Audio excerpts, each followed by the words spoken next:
Hi hello friends, welcome back to our channel. இன்றைக்கி நம்ம என்ன பார்க்க போகிறோம்னு பார்த்தீங்கன்னா, dragon ball season 1 episode 3 the nimbus cloud of Roshi.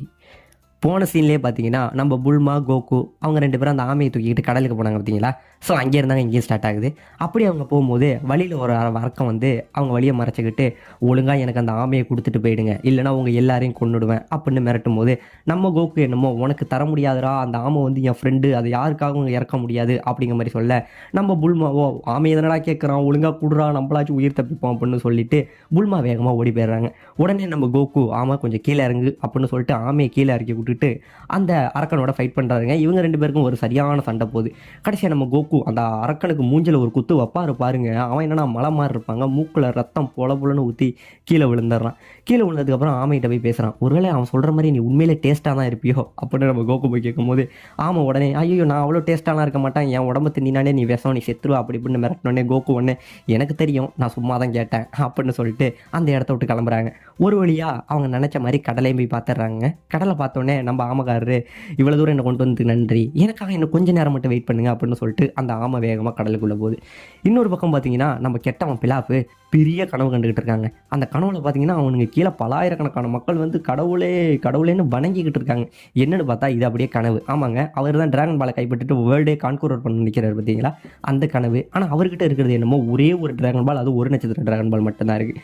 So இப்படி கனவு கண்டுகிட்டு இருக்கும்போது நம்மளோட ஓடி போன கேட்டு மாயி இவங்க 2 பேரும் திரும்பி வராங்க. ஆமாங்க, அந்த உல்ஃபோட இடத்துல போய் அடி வாங்கிட்டு வந்தாங்க பார்த்தீங்களா. அவங்க இங்கே வந்து நடந்தது எல்லாத்தையும் சொல்லும்போது நம்ம பிலாஃபுக்கு சரியான கோபம் வந்துடுதுங்க. என்னடா பண்ணி வச்சிருக்கீங்க, எல்லாத்தையும் சொதப்பிட்டு இருக்கீங்களேன்னு நம்ம பிலாஃபை கோவப்பட்டு திட்டிகிட்டு இருக்காரு. அந்த நேரத்தில் பிலாஃபுக்கு ஒரு கால் வருது. காலை எடுத்து அட்டன் பண்ணுறாரு. பண்ணி பேசும்போது தான் தெரியுது. பேசிட்டு வைக்கிறாரு. வச்சதுக்கப்புறம் சொல்கிறாரு, இந்த மாதிரி இங்கே இருந்து கரெக்டாக சவுத்தில் 250 கிலோமீட்டரில் டர்ட்டில் ஹெர்மெட் அப்படின்னு ஒருத்தவர் இருக்காராம். ஆமாங்க, அவர் தான் ஒரு மாஸ்டர் ரோஷி, ஒரு வயசான கிழவன் இருக்கான். அவங்ககிட்ட போனீங்கன்னா ஒரு டிராகன் பால் இருக்கிறதா எனக்கு நியூஸ் வந்திருக்கு, உடனே வாங்க போய் அந்த டிராகன் பாலை கண்டுபிடிப்போம் அப்படின்னு சொன்னோடனே எப்பயும் இவங்க 2 பேர் தான் போவாங்க. யார், நம்ம பூனையும் ஒரு மாயும் தான் போவாங்க பார்த்தீங்களா. இந்த வாட்டி நம்மளோட பிலாஃபும் சேர்ந்து போகிறாரு. இவங்க ஆச்சரியத்தில் நீங்களுமான்னு கேட்க, உங்களை நம்மனா ஒன்றுத்துக்கும் பிரோஜனம் ஆகாது, இந்த வாட்டி நானும் வரேன்டா அப்படின்னு சொல்லிட்டு இப்போ 3 பேருமே ஒரு ஃப்ளைட்டில் வந்து கிளம்பவும் செய்கிறாங்க. இப்போ இந்த பக்கம் பார்த்தோம்னா நம்ம ஆமை வந்து இவங்க 2 பேரும் கடலில் விட்டுட்டு போனது பார்த்தீங்களா. இப்போ வரும்போது யாரை, நம்மளோட வயசான அந்த ரோஷி இருந்தாங்க பாருங்க, ஒரு வயசானவரை கூட்டிகிட்டு அந்த ஆமை வேகமாக வந்துக்கிட்டு இருக்கு. நம்ம ரோஷி அதாவது கரைக்கு வந்தோடனே நீங்கள் தான் என்னோட ஆமையை காப்பாற்றுறீங்களா, ரொம்ப நன்றா, என் ஆமையை காப்பாற்றினது யார் அப்படின்னு ஆமையிட்டு கேட்கும்போது என்ன இந்த பையன் தான் காப்பாற்றினான் அப்படின்னு அந்த ஆமை சொல்லும்போது, என் ஆமையை காப்பாற்றின உனக்கு நான் ஏதாச்சும் ஒன்று பண்ணணும் அப்படின்னு சொல்லிட்டு என்ன பண்ணுவோம், காலத்துக்கும் அழியாத ஒரு ஃபோனிக்ஸை உனக்கு நான் தரேன் அப்படின்னு சொல்லிட்டு மந்திர சக்தி பண்ணுற மாதிரி வானத்தை பார்த்து கூப்பிடுறாரு. ஆனால் ஒன்றுமே வரலங்க, அசிங்கப்பட்டு போயிடுறாரு. இதுக்குள்ள இவங்க என்னன்னா தன்னே ஹைப் ஏற்றிப்பாங்க. ஐயோ போனிக்ஸ்னா என்னன்னே கோகுக்கு தெரியாது. உடனே புல்மா வந்து அது மிகப்பெரிய இது அழியாத பறவை, அது உனக்கு தந்தாருன்னா நம்ம எப்படியோ வாழலாம் அப்படி இப்படின்னு சொல்லும்போது நம்மளால அதை கொண்டு வரவும் முடியல. சரி உங்களுக்கு இது வேணாம், உனக்கு வேற நான் ஒன்று தரேன் அப்படின்னு சொல்லிட்டு நம்மளோட வயசானவர் ஃப்ளையிங் நிம்பஸ் அப்படின்னு கூப்பிட்றாருங்க. வேகமாக வந்து ஒரு மேகம் வருது. அந்த மேகம் வந்தோடனே என்ன ஆகுதுன்னு பார்த்தீங்கன்னா நம்மளோட கோகு போய் இந்த மேகத்தை நான் எப்படி சாப்பிட்லாம் அப்படின்னு கேட்பாரு பாருங்க. நம்ம ரோஷிக்கா ஒரே டென்ஷன் ஆகிடும், இது சாப்பிட்றதுக்கான பொருள் இல்லடா அப்படின்னு சொல்லிட்டு அந்த மேகத்தை பற்றின ஒரு சின்ன கதையையும் நம்ம வந்து ரோஷி சொல்லுவாருங்க. யாராருக்கு நல்ல மனசு இருக்கோ, யார் நல்லதை நினைக்கிறாங்களோ அவங்களால மட்டும்தான் இது மேலே ஏற முடியும், மற்றவங்க யாராலையும் வந்து இதை பறக்க முடியாது அப்படின்னு சொல்லிட்டு நான் எவ்வளோ நல்ல மனசுக்காரன்னு இப்போ உங்களுக்கு காட்டுறேன் அப்படின்னு சொல்லிட்டு நம்ம ரோஷி வந்து மேகத்து மேலே ஏறுவார். பார்த்தீங்கன்னா கீழே விழுந்துருவாருங்க. விழுந்தோடனே நம்ம கோகுக்கா சரியான சிரிப்பு வந்துடும். சரி இதை நான் ட்ரை பண்ணி பார்க்குறேன் அப்படின்னு சொல்லிட்டு நம்ம கோகு மேலே ஏறுவார். மேலே ஏறினோடனே அவரால் அதில் வந்து ஸ்டே பண்ணி சுற்ற முடியுங்க. உடனே எல்லாருமே ஆச்சரியத்தில் பார்ப்பாங்க. வில்லன் டீம் கிளம்புனாங்க பார்த்தீங்களா, அவங்க ரோஷியோட வீட்டை வந்து சுற்றி தேடுறாங்கங்க. ஆனால் பார்த்தீங்க அப்படின்னா வீட்டில் ஒன்றுமே கிடைக்கல.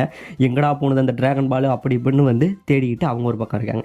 இப்போ இந்த பக்கம் நமக்கு கோகுக்கு வந்து கிஃப்ட் கிடச்சிருச்சு. அடுத்தது புல்மா, நானும் தான் உங்கள் ஆமையை காப்பாற்றுறேன், எனக்கு என்ன தருவீங்க அப்படின்னு புல்மா கேட்கும்போது உடனே ஆமை மாட்டி விடுது. இந்த பொண்ணு என்னை காப்பாற்றவே இல்லை, இவ தான் எனக்கு எந்த ஹெல்ப்புமே பண்ணல, என்னை காப்பாற்ற வேணான்னு அந்த பையனை இவ தான் தடுத்தான்னு போட்டு விட உடனே புல்மா சொல்கிறாங்க, நீ கேட்ட உப்பு தண்ணியை உனக்கு நான் தானே கொடுத்தேன், உனக்கு தாகத்துக்கு தண்ணி கொடுத்ததுக்கு எனக்கு இதான் பாவமா அப்படின்னு கேட்கும்போது உடனே ஆமையும் ஆமாம் இந்த பொண்ணு தான் எனக்கு தண்ணி கொடுத்தா அப்படின்னோடனே நம்மளோட ரோஷி வந்து உனக்கு கொடுக்கறதுக்கு என்கிட்ட ஒன்றுமே இல்லையே அப்படின்னு வந்து பேசிக்கிட்டு இருப்பார். இந்த இடத்துல தாங்க நம்ம மாஸ்டரோட உண்மையான முகம் வரும். பார்க்க வந்து மாஸ்க் பண்ணிட்டு இருந்த நம்ம மாஸ்டர் இந்த இடத்துல வந்து ஒரு கேள்வி கேட்பார். நீ உன்னோட பேண்டிஸை என்கிட்ட காட்டுனீன்னா நீ எது கேட்டாலும் தரேன் அப்படின்னு சொல்லுவார். அப்போ தாங்க புரியும் இதில் வந்து பார்த்தீங்கன்னா நம்ம மாஸ்டர் ரோசி இருக்கார் பார்த்தீங்களா, அவர் மிகப்பெரிய பொம்பளை சோக்கு. உடனே புல்மாவும் என்னடா இப்படி கேட்குறானேன்னு பார்த்து வெக்கப்பட்டுட்டு பார்க்கும்போது தான் தெரியும் அந்த மாஸ்டர் இருக்கான் பார்த்தீங்களா, அவனோட கழுத்தில் வந்து ஒரு 3 ஸ்டார் டிராகன் பால் வச்சுருப்பாங்க. ஆமாங்க, இந்த மாஸ்டர் அவங்க தேடிட்டு வந்த அந்த மாஸ்டர் வந்து இவர் தான். ஸோ இவர்கிட்ட தான் வந்து ஒரு டிராகன் பால் இருக்குது. ஸோ அந்த டைமில் வந்து புல்மா என்ன பண்ணுறாங்க அப்படின்னு பார்த்தீங்கன்னா, வேறு வழியே இல்லை, டிராகன் பாலுக்காக நான் எதையும் செய்ய வேண்டாம்னு சொல்லிட்டு தூக்கி காட்டுவாங்க பாருங்கள் அவங்க பேண்டிஸை. அங்கே ஒரு மிகப்பெரிய ட்விஸ்ட்டு ஏன் அப்படின்னு பார்த்தீங்கன்னா, அவங்க பேண்டிஸே போட்டிருக்க மாட்டாங்கங்க. ஆமாங்க, ஆல்ரெடி நம்ம கோகு பார்த்தீங்கன்னா அந்த பேண்டிஸை வந்து கைட்டி விட்டுருப்பாரு. அதுக்கான கதை பின்னாடியும் வரும். ஸோ இப்போ இதை பார்த்தோன்னே நம்ம ரோஷிகா ஒரே மூக்குல ரத்தம் கத்தம்லாம் வந்து அப்படியே இது பண்ணுங்க, போதும் போதும் நீ எது கேட்டாலும் நான் தரேன், இதுவே எனக்கு போதும் அப்படின்னு சொல்லிட்டு அந்த டிராகன் பாலை வந்து அவங்கள்ட்ட கொடுத்துட்டு வருவாருங்க. கொடுத்துட்டு வரும்போதே நம்ம ரோசி யோசிப்பார், ஆஹா இது மாதிரி ஒரு காட்சி இது வரைக்கும் நான் பார்த்ததே கிடையாது, இது ஒரு இது போதும், நான் இன்னும் 100 வருஷம் வாழ அப்படி இப்படின்னு சொத்த பொம்பளை சோக்கு பிடிச்சவளா இருப்பாருங்க நம்ம ரோஷி. அதே ஞாபகத்தில் அவர் வீட்டுக்கும் வராரு. வீட்டுக்கு வரும்போது இந்த பக்கம் நம்ம புல்மாவும் கோக்கும் மறுபடியும் நம்ம அடுத்த டிராகன் பாலை தேடி போகணும், ஒரு டிராகன் பால் கிடச்சிடுச்சு அப்படின்னு அவங்களோட இதை காலி பண்ணும்போது உடனே புல்மா வீட்டுக்குள்ளே போய் ஒரே சத்தம் போடுவாங்க. உடனே கோகு ஏன்டி இப்படி கத்துற அப்படின்னு உள்ளே போய் பார்த்ததுக்கு அப்புறம் தான் தெரியும் அவங்களோட பேண்டிஸ் அங்கே உள்ள பெட்டில் கிடக்கும். ஆமாங்க, அப்போ தான் தெரியும் நம்ம கோகு சொல்லுவார், ஆமாம் புல்மா, நான் தான் வந்து நீ ஆனா பெண்ணானு செக் பண்ணுறதுக்காக பார்த்தேன், நானும் அதை உங்ககிட்ட சொல்ல மறந்துட்டேன் அப்படின்னு சொன்னோடனே நம்ம புல்மாவுக்கு வரும் பாருங்க கோவம். என் மானத்தையே வாங்கிட்டேடா, இது தெரியாமேடா நான் அவங்ககிட்ட பேண்டிஸை காட்டுறங்கிற பேரில் என்னென்னமோ பண்ணிட்டேனான்னு சொல்லி துப்பாக்கியை போட்டு சுடுவாங்க பாருங்க கோகு. ஆனால் நம்ம கோகுக்கு தான் ஒன்றுமே ஆகாது. இந்த பக்கம் முடிஞ்சோடனே இப்போ நம்மளோட வில்லன் டீமை காட்டுவாங்க. வில்லன் டீம் வந்து நம்மளோட மாஸ்டர் ரோஷியோட இடத்துல எல்லாத்தையும் தேடிட்டு இருந்தாங்க பார்த்தீங்களா, அவங்க தேடுறதுக்குள்ளே மாஸ்டரே வர அளவுக்கு தேடுவாங்க. ஸோ அவ்வளோ நேரமாக அந்த பொருளை தேடிட்டு இருப்பாங்க. அப்படி சொல்லும் போது தான் மாஸ்டர்கிட்ட கேட்பாங்க, யோ நீ ஒரு பால் வச்சிருந்தியா, அதை எங்கேயா வச்ச அப்படின்னு கேட்கும்போது, அதுவா இப்போ தான் ஒரு அழகான பெண்ணுக்கிட்ட அவன் எனக்கான பரிசை கொடுத்தோன்னே நான் அவள்கிட்ட கொடுத்துட்டேன் அப்படின்னு நம்ம மாஸ்டர் சொன்னோடனே, இவன் என்னடா நம்மளை தானே பொம்பளை சோக்கா இருப்பான் அப்படின்னு நினச்சிட்டு அந்த கெட்டவன் டீமும் சரி ஐயோ கொடுத்துட்டாங்களாம் உடனே வாங்கடா எல்லாம் கிளம்பும் அப்படின்னு சொல்லிட்டு போட்டில் ஏறி உட்காந்துருவாங்க. உட்காந்த உடனே மாஸ்டர் இலக்காரமா வந்து தள்ளி முடியாத போட்டை அப்படின்னு சொன்னோடனே நம்ம மாஸ்டர் என்னையா தள்ள சொல்கிறீங்க, என்னடா உங்களுக்கு ஒரே வழியாக வைக்கிறேன்னு சொல்லிட்டு போட்டில் ஓட்டையை போட்டு அனுப்பி வச்சிருவாரு.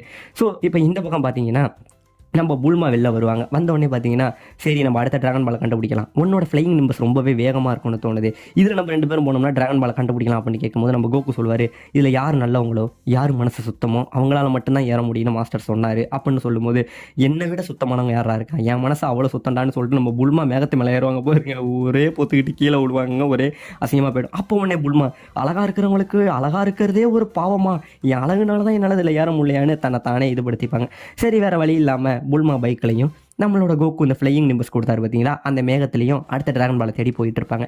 இப்போ இந்த பக்கம் நம்ம வில்லனோட போட்டு ஓட்டையான தெரியுங்களா, அது தெரியாமல் அவங்க தண்ணியில் போயிட்டு இருக்கும்போது என்ன வர நம்ம வேகம் ஸ்லோவாகுதுன்னு சொல்லிட்டு அவங்களும் கடலுக்குள்ளே மூழ்கிறாங்க. ஸோ இதோட இந்த இடத்துல இந்த எபிசோடு முடியவும் செய்யுது.